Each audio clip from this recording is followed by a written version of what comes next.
Buckle up, everyone, because today we're taking a deep dive into Genesis 27. Oh yeah, this one's a doozy. It really is.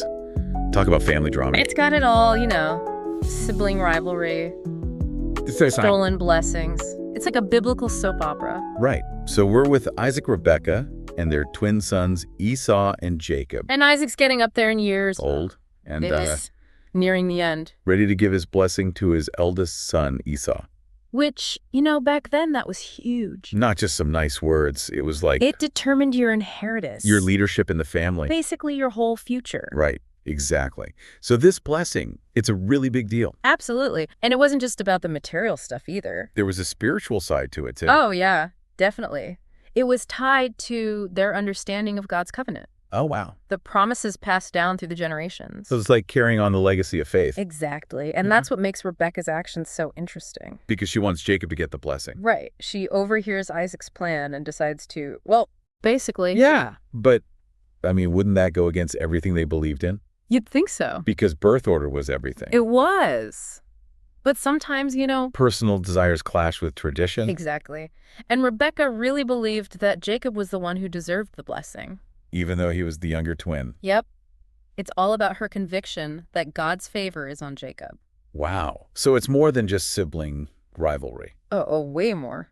It's about her faith. Exactly. And this sets up this whole chain of events that really makes you think about human choices and divine providence. Okay, so how does she even begin to pull this off? Well, she's pretty clever about it. Oh, I bet. She knows Isaac's practically blind at this point. Oh, right. So she comes up with this plan. Let me guess. It involves disguises. You got it. That's amazing. She dresses Jacob up as Esau.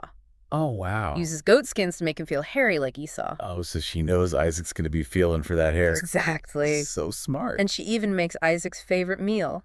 No way. She's really thought of everything. It's this whole sensory manipulation. That's a good way to put it. Yeah. And it makes you think about Isaac, too. What do you mean? Well, do you think maybe on some level he wanted to be deceived? That's an interesting thought. Maybe he had some doubts about Esau. Could be. We'll never know for sure. But it adds another layer to the story for sure. It does. Okay, so now we have Jacob, all dressed up as Esau. He goes to Isaac with the meal. Pretending to be his brother. Yep. Even tries to sound like him. Wow. Talk about guts. Right. But Isaac's no fool. He suspects something's up. Yeah, he asks Jacob to come closer. So you can feel him. Yep. But you know what gets him? What? The smell. Oh, of Esau's clothes. Right. And the taste of the food. And Jacob's pretty good at this whole acting thing. He's convincing. Totally. So in the end, Isaac gives him the blessing. So he falls for it. Hook, line, and sinker. Pretty much. That's incredible. Rebekah really played this whole thing perfectly. She did. It really highlights how important sensory experiences were back then. Oh, yeah, for sure. They were so connected to their world through their senses. It makes me think about how we experience faith. How so? Well, we encounter God through beauty, through music. Oh, I see. Even taste and touch. You're right. It's not just about what we think. It's about what we feel. Exactly. A full-bodied experience. I like that. Okay, so Isaac's given Jacob the blessing. That's a powerful blessing, right? Right, yeah, definitely. It talks about abundance. Dominion. Even Jacob having power over his brother. Whoa. Talk about setting the stage for some future drama. Right. This is just the beginning of the rivalry between them. So what happens when Esau gets back? Well, let's just say he's not happy. I bet not. He's devastated. I can only imagine. He cries out to his father. Begging for a blessing, too. Yeah.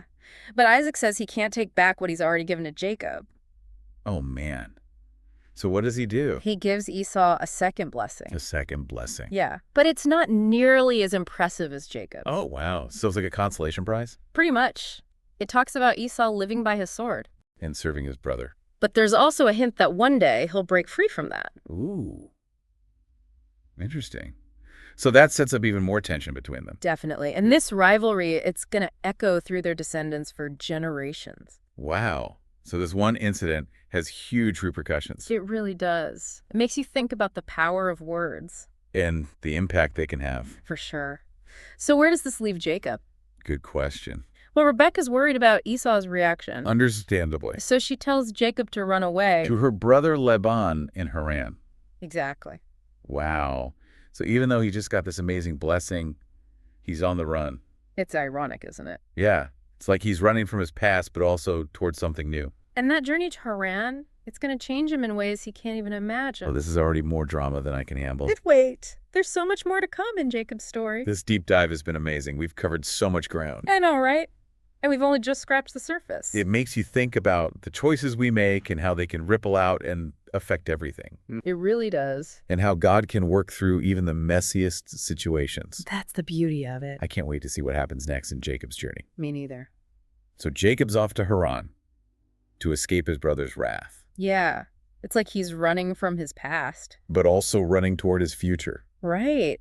It's this weird in-between space. And we know this isn't going to be easy for him, Oh, no. Haran will have its own set of challenges. for sure. He's going to have to face some tough stuff there. He will.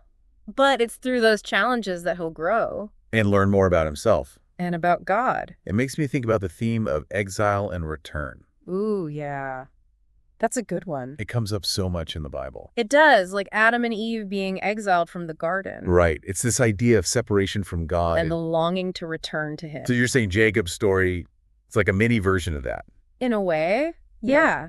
It's about being forced to leave what you know. And finding your way back to what really matters. Exactly. And those themes, they Mhm. resonate with us even today.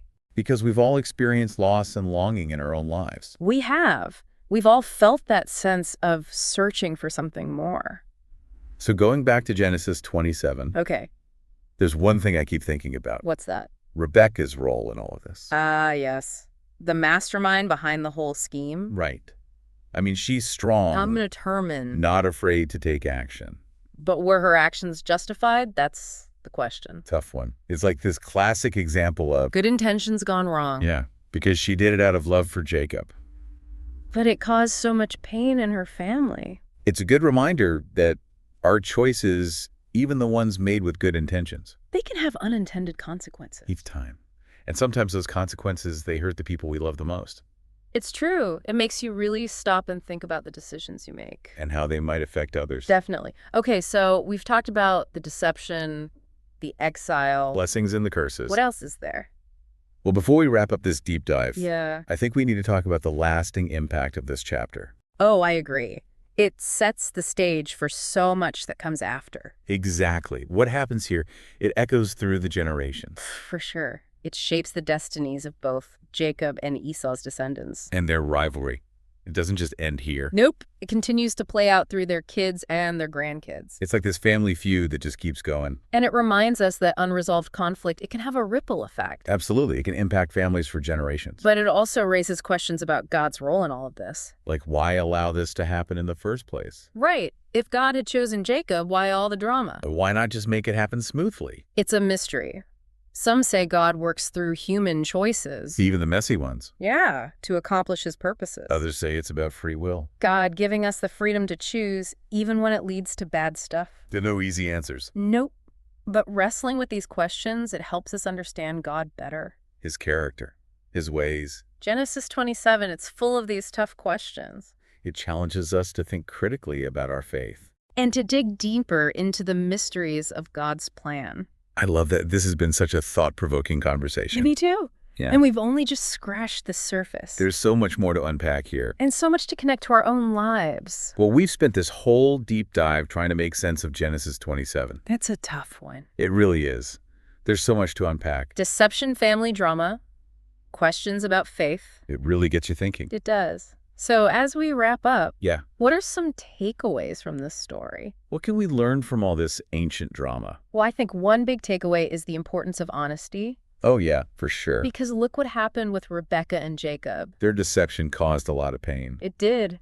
Mhm. Even though they thought they were doing the right thing. It's like that saying, the road to hell is paved with good intentions. Exactly. Yeah. And it reminds us to think carefully about our choices. Every choice we make has consequences. Sometimes those consequences ripple out and affect way more people than we realize. It's true. But on a more positive note, Genesis 27 also shows us the power of forgiveness. Oh, absolutely. Even though Jacob hurt Esau deeply, Yeah, there's still hope for their relationship. there is. It might take time, And effort, but healing is possible. always.